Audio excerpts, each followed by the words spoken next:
Hey everyone, welcome back to our channel. If you're an Adobe user, you know how important it is to keep your payment info up to date, especially with new security features in 2025.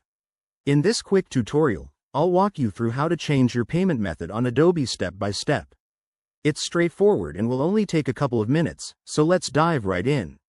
First things first, make sure you're logged into your Adobe account. Head over to adobe.com and enter your email and password. If you don't have an account, you'll need to create one, but I assume you're already set up. Once you're in, click on your profile icon in the top right corner of the screen. From the drop-down menu, select Account Settings or Manage Account. It might vary slightly based on the device you're using. Next, scroll down to the Plans and Payments section. This is where Adobe keeps all your subscription details. Click on it to expand the options. Now, look for Payment Method under your active plans.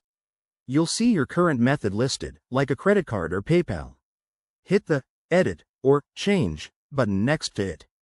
A new window or page will pop up. Here, you can add your new payment details, enter your updated credit card number, expiration date, and security code.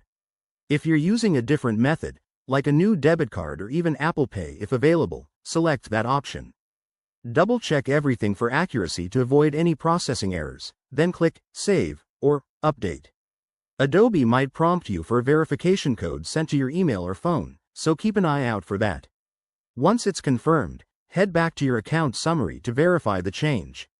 Your new payment method should now be active and ready for your next billing cycle. And that's it. You've successfully updated your payment method on Adobe for 2025.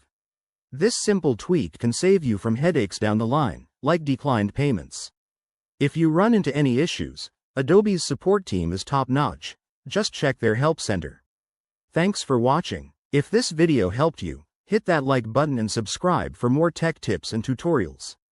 Drop your questions in the comments below, and I'll see you in the next one. Stay creative.